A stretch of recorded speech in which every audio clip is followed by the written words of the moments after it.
Hi, everyone. Welcome to Peeragogy in Action 14.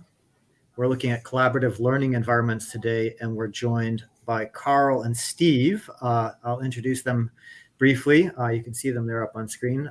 Charlotte is behind the scenes. Charlotte First is behind the scenes making this all happen. So Karl Hakkarainen has been an instructor at the Worcester Institute for Senior Education, which is otherwise known as WISE, for more than a decade, teaching courses on technology, history, law, and the social sciences. He retired from a long career in high tech and journalism, and his grandchildren still ask him for help with their tech gadgets. So I'll be very interested to learn about WISE. I hadn't ever heard of it before I met Karl. In fact, I hadn't heard of it before. Karl's been joining some of our conversations, but I didn't know the formal name of your organization until now.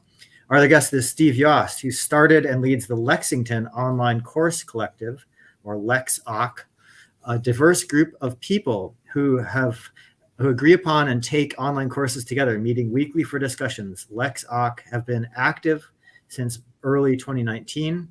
The evolving group has taken courses ranging from Shakespeare to molecular biology, and Steve offers help to propagate this cooperative learning model to others. He's a software engineer, musician, rower, and general omnivore of life. So there we go. These are our guests. I think with that clue about rower, I can get a guess about maybe about how Charlotte met you, Steve. Would either of you like to say a little bit about your experiences of the Peeragogy project as well? So this is also for anyone who happens to be joining at episode 14, can serve as a brief introduction to Peeragogy from some of the newer members of our community. Sure. I can actually start because I think I was first in line to meet Charlotte of Karl and I. And the way that came about is after having worked through my Lexington Online Collective for a few years, I decided I wanted to be able to share this model since it was so successful with other people. So I put together this website called onlinecoursecollective.org. And then, the social platform Mastodon was just coming into popularity. I joined that, and I saw a post by Howard Rheingold about work that he had just done that just really lit up lit my light bulb. And so I contacted Howard. He told me you should talk to the Peeragogy people. And so immediately I was connected with Charlotte. And then it was a coincidence that she's also a rower, just extra icing on the cake. Okay. And it was through that I think, Karl, that I was acquainted with your work at WISE. And so you can take it from there. Okay. Yeah, thanks, Steve. And thanks, Joe. Yes. In parallel, so Steve had reached out. We've been a member of an email discussion list for about 25 years, and our careers overlapped at a software company. So we get to talking about our projects, and in parallel, I'd been looking at different ways of teaching. My focus is on teaching seniors. So the Peeragogy project seemed to have some very good models, and one of the contributors to version 3 of the manual, Brian Alexander, is a friend and someone I've known through his work for quite a few years. So it's been an engaging experience to try to understand how we organize these peer groups, and looking at the ways in which learning and retirement groups or lifelong learning organizations have been doing similar things. WISE has been in operation for 30 years, but programs such as Learning and Retirement started in the early 1960s. So these are familiar models that keep reinventing themselves from time to time. Very cool. Yeah, I think that you've already hinted, both of you now collaboratively, about how and why the Peeragogy project exists. So it exists partly for exchanges like this one, and to be a place to bring some of those conversations which might be happening on other mailing lists. I'd be interested to know that mailing list some other folks might want to follow up there as well. So yeah, Charlotte, if you could flip us ahead. We got quick profile images of these folks. I'd never heard of Assumption Wise as well, but I'm guessing this is also a reference to the WISE project that we discussed before. Thanks so much for joining us. Usually we do 3 topics. Today we have 4 topics, exceptionally, so there's a lot to cover. We're just about 5 minutes in. So online course collectives, what are they? And maybe we go to Steve first. We could start a conversation. What are your top tips for starting your own online course collective? Right. Yeah, so I'll first describe what it is, and I use the what are they in hopes of propagating it, and it's already gotten some traction elsewhere. The way it got started was I was about to go into semi-retirement, and knowing that I love learning and I love collaborating with other people, that's what I would miss at work. I thought I love to take online courses. As I mentioned in my sort of bio, I'm an omnivore of knowledge and everything else. And I thought, well, I can take some courses, but that's lonely. So I live in Lexington, which is kind of there's a lot of technical kind of people in town, white collar kind of town, you might say. And it had a mailing list. And so I posted a message to this mailing list saying, hey, anyone interested in taking a course together? Let's just decide what it will be. And we can get together at the library or somewhere once a week. And I got good response. And so fast forward through all of the minutia of getting that all done. That's the nuts and bolts that I could talk about at length. We took our first course. It was a success. And I reached out again to a larger audience, including a Facebook audience. We had sort of a second round and got into more courses that were very discussion-oriented courses. And so you can see on the site, onlinecoursecollective.org, I've sort of a curated set of courses that we've taken that are really good for discussion. So each course lasts, we take a course on like Coursera or MITx, or at your local library might be available Canopy's for free. All these are free, by the way. Canopy's great courses. So many different media. So we choose one of these courses collectively, kind of come to a consensus about it, and then we dive in and we meet once a week in person. So that's the gist of what it is. And the characteristic of our particular group is that, we're all kind of omnivores, like I said. We're open to all kinds of courses, and the diversity of courses we've taken is really good. Also, the diversity of people in our group is really rich, and I think that makes for a good discussion group, a good ongoing, sharing interests, and it's good to have different viewpoints in any kind of creative effort. And it's interesting that the site, onlinecoursecollective.org, is focused right now on all these nuts and bolts, like how to find a meeting room and what's your next step. And I was reflecting, I really need to add a lot more to the site that talks about how a group evolves and how the leadership, in my role in this case, evolves as you first establish kind of, okay, what are the ground rules and working relationship, and just sort of casually institute this sort of social aspect to it. And then as the group evolves to be kind of people trust each other and know how to interact and so on with all this diversity, my role evolved to be more of a moderator. So not so much guiding through the entire course of the week, but just fostering the conversations and keeping it on track. So it's interesting to think about that over time. Cool. Well, maybe we need to have a Peeragogy pattern, write it up as a pattern, a nice succinct summary of, the evolving role perhaps is important. But yeah, going from spearheading something because you wanted to keep learning to, wow, suddenly you're managing a organization of a lot of other people with similar interests. Sounds like an exciting trajectory. Karl, do you have anything you'd like to jump in to add to that discussion? Sure. Do you do online course collectives, or is this they are a bit more structured than Steve's experience. We've been in business, as I said, for about 30 years, and started off with a group of retired social workers who wanted to continue learning. And now we have, on a scale of 300 members, it's a paid membership organization. and we have a couple of paid staffers who assist with registration and coordination of schedules and so on, as well as volunteers who select courses and instructors and evaluate those instructors. And our classes are 5-week, 90-minute sessions. They are typically lecture discussion with some smaller groups may be more conversational. We have one 95-year-old philosophy professor who teaches with the Socratic method. And so he's got some very precise ways of eliciting group engagement. We also have people who are teaching classes with more than 100 people, and there were questions and comments that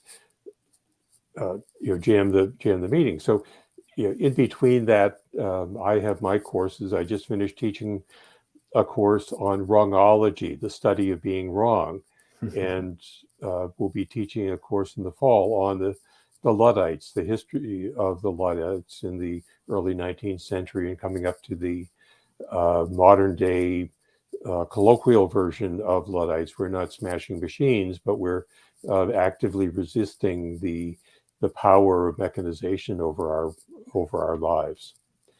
And so the courses, as I say, are a bit more formal than what Steve has talked about. We do online courses. We were forced into that by COVID, and we're finding that lots of people, particularly who live outside of the Worcester area, I should have mentioned earlier, we're based at Assumption University in Worcester, and we have lots of people in the Worcester area, but also like now I'm at our summer place, which is a good distance from Worcester, and yet I'm able to participate, teach, as well as take courses. Cool. Yeah, I saw the slide that said 30 years ago, 30 years of peer learning. That's certainly a good track record, more so than we've had in the Peeragogy project, although some of our members have been peer learning in different ways. But to announce 30 years of peer learning is quite exciting, and see that written down. I typed that into Google, and 30 years ago was Tuesday, May 11th, 1993. The internet was about to get pretty big right back then, but it sounds like you moved online. Fully online. I should add, I was working at Digital at the time, and we got access to the Mosaic browser, I think it was, and it was probably one of the very few times when I've made a prediction that came true. The first time that I saw it, and it was very small scale, I said, "This is going to be big. This is going to be really big," and I got it right. Cool. I see you also on the slide, it talks about an interest group in AI in the Supreme Court. Right. That's a very up-to-date topic. Could you tell a little bit about that? Sure. We've been doing a Supreme Court discussion group. We have a retired attorney who leads those discussions, and we look at cases before the court throughout the court's term. So it starts in October and finishes at the end of June. The AI discussion special interest group is going to be starting this fall. We've got a spotlight lecture or discussion coming up in a couple of weeks, where we'll be able to talk about things. So one of the aspects of it, there are three of us will be speaking. One will be speaking on the ethics of AI. Another will be speaking on some concerns, and he calls it, the devil is in the details. And when I heard his title, I said, well, I've got to go back to Mies van der Rohe, who said, God is in the details. And so we're going to be focusing on three aspects of AI as a kickoff to the special interest group that will be continuing into the next year, with a particular focus on how AI is going to be affecting seniors, AI in healthcare, AI in socialization, AI in education, and how they regard it in preparation for their conversations with their grandchildren, so that they're not so afraid and not so bewildered when the grandkids are talking about using ChatGPT to summarize a paper that they've just written. It sounds exciting. I'm curious to know, to both of you, if I could get involved in some of these conversations and how I could get involved, or or how anyone could get involved if they were, living overseas or living in a different part of the country. But maybe we can fold that into a discussion of our next point, Charlotte. If you could move us ahead to that slide. Topic 3 is challenges for maintaining groups, whether the groups are free or paid. The need for scheduled and ad hoc discussions outside of formal meeting. We also have a question coming in: best practices for maintaining interest, and do people drop out? So over 30 years, I could imagine people have come and gone from WISE. You have some instructors, the senior instructors instructing seniors. Sounds cool, but do you work with others who are in younger generations? That's one first question I want to ask. So we don't check IDs. People of any age can join, and there are people who, on occasion, who are perhaps parents who are stay at home and they want to do something during the day while the kids are in school. They can join. We've had just a few of those. Other similar organizations have been more proactive in that space and have been able to engage younger people. I have had students from Assumption University come to my classes to present their projects. So I worked with a history professor a couple of times where the topic that I was teaching related to research that these students were doing in the course of their studies. And so they would come and present their material on advertising in colonial America, or studies of advertisements in newspapers in the colonial era. So we've had some opportunities for cross-generational discussions, as well as, of course, education among seniors. And invariably there's an attrition rate because of our population. Which people do get old, and they be older, and they become unable to participate. But nobody gets to play the "I'm too old" card with me. I've had people in their 90s attend classes, ask good questions about the technology, as well as about how to do other stuff. So there's no upper age limit, and we try as often as possible to bring in younger people. So this brings to, because you do a lot of content production, whereas it sounds like your organization anyway does a lot of content production and bringing in guest speakers or people who can present things. Whereas Steve, it sounds to me as though primarily your organization has grown up around the fact, which is an interesting fact, that there's so many other people out there doing great content production. Why don't we spend some time learning about it, and we'll produce maybe some para content, which is the discussions, and we might. So tell a little bit, but then you are also talking, Steve, that you yourself felt motivated to create sort of an instruction manual how others can do this. And I know at least one person in the Peeragogy project who was inspired by your work, Fabio, this is, and he said, I'm going to go try it. So he went off and tried it. So you've got this great kind of experimental process that pretty much anyone anywhere in the world, Fabio's in Brazil, can replicate. And report also on what works for them. So it sounds like you are creating some content. Is that goal coming into focus now? I'd say I could start by sort of contrasting with the WISE model, and also getting back to your question, what would it take if you wanted to participate? And I'll say that one thing about what we have in the Lexington group, and given that it has a name, Lexington, is that it's really important. It certainly was a key factor when we started to meet in person, because the kinds of discussions, I mean, we're all used to Zoom meetings and other online meetings like this, and of course, reminiscing mostly about great gatherings in person. And so given that the in-person component is really important, even though we're online mostly now, we still get together for beers or something now and then, especially when it's time to choose the next course, when you really want a feel of the room and, a good sense of people's, even just the minute facial expressions, are you on board with this, that kind of thing. So that part of it is important. Now, to get to your question that you just asked about creating content, that's, I would call that sort of meta content. Like, it's like this model has worked for us, this pattern, you might say. I really like the pattern language kind of language. Since it's worked for us, I'd like to see if we could replicate this model. I don't have any personal interest in it, but it's worked so well and it's so much fun for us. I want to empower others to do this. And it was really fantastic that having gotten involved in the Peeragogy meetings, that Fabio took it up. And it's an interesting segue a little bit to think about the different kinds of this model. There are flavors of it. So the current one we have in Lexington is group of omnivores. They're there for the long run, looking forward to the next course as soon as the one course is finished.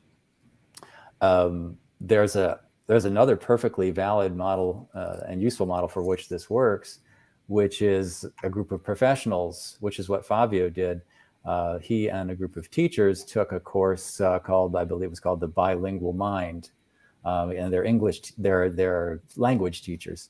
And so they found this course online and met, I believe it was once a week, to discuss what they agreed to cover for that week. And it's just a good way of motivating yourselves collectively to do the work. So the more technical or, and in fact, that's how we started. Just to go back a bit, I started the Lexington Online Collective, and I put up all of these possible courses from history to art to machine learning. And this group of people that came together who had never met at the library chose to do the hardest and the longest course, which was a course on machine learning that went probably 3 months.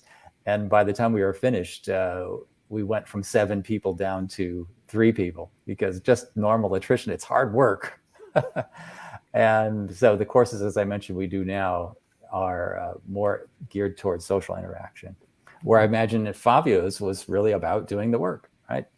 I'll mention one other variant of this model, which I called Peeragogy, because along the course of doing these courses, there was one course, like a heavy-duty statistics course I wanted to take, and I knew it was not going to be good for our group.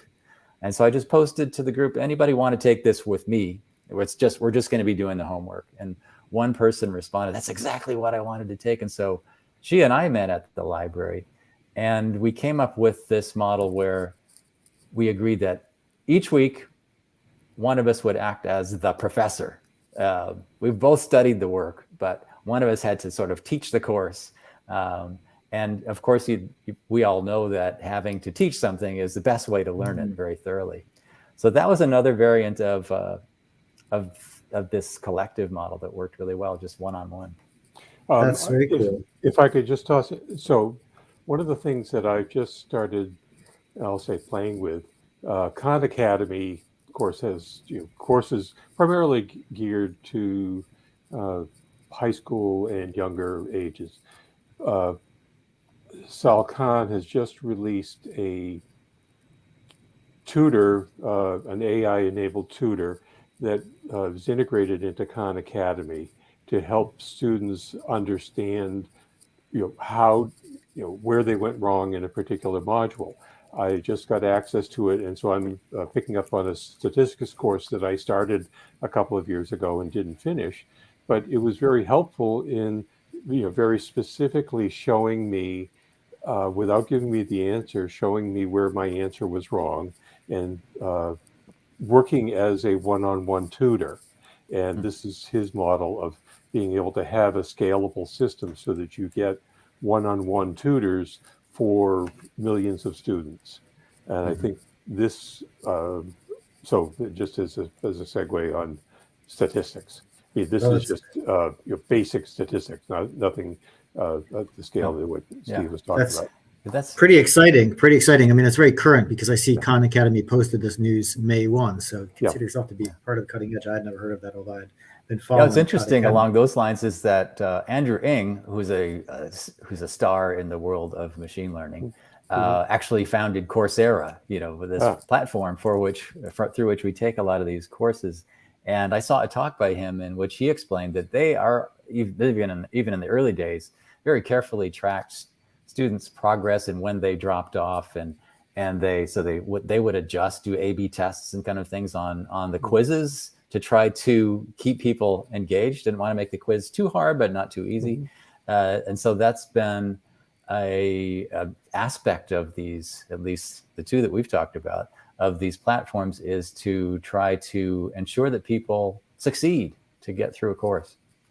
So I'd like to do a number of things simultaneously. One is, Charlotte, if we could move on to topic 4 and have that up on the screen. The next one is, if you're willing to jump into the discussion, Charlotte, I wanted to bring you into the discussion about topic-oriented discussions, because you're also running, and have been for a while helping run IPNI, the New England Independent Publishers Organization. So that's an interest group about book discussions, about publishing books rather than reading books. But here's a number of topics around special interest groups, book discussion, writing groups, special events, travel.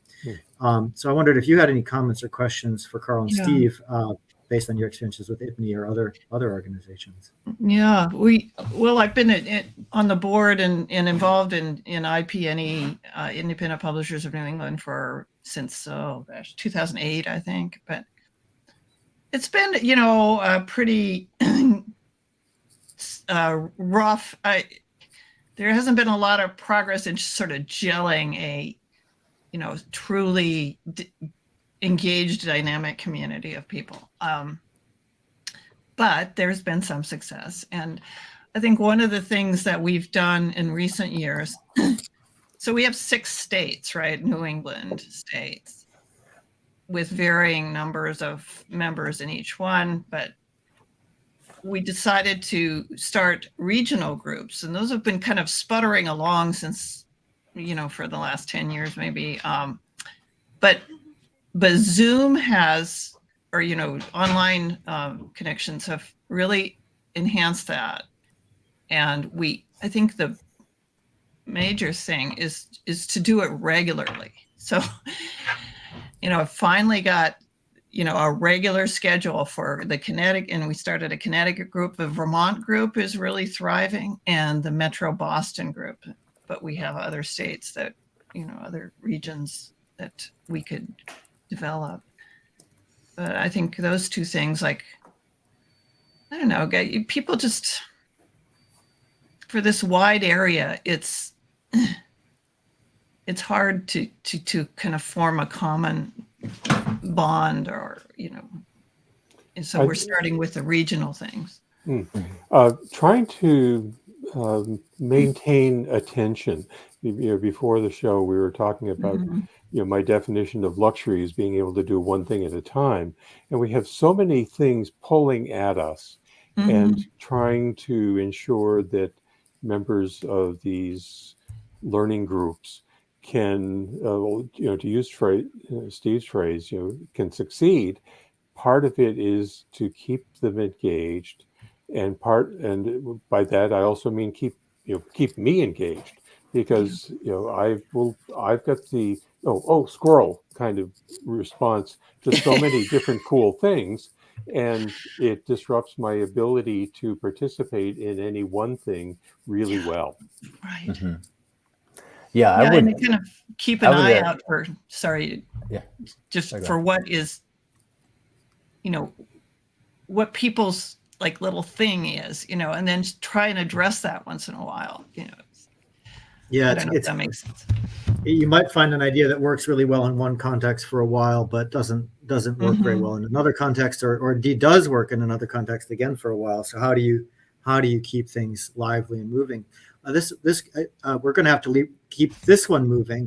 Charlotte, so if you could move to our closing slides, just talk a little bit about how we like to close out these conversations. So that is a comment on all the people who've contributed to making this possible. Thank you, everybody, for participating in the podcast and in the Peeragogy project as well. And on the very next slide, there's some questions. What did we expect to learn or make together? What happened? What are some different perspectives on what happened? What did we learn, and what should we change going forward? And I very much hope our guests will be able to stick around. We've got one more slide. The after discussion will take place on meet.jit.c/Peeragogy. And there's other ways for you to get involved with the Peeragogy project at peeragogy.org. So have a look at that if you're interested. There's loads of ways to find us online.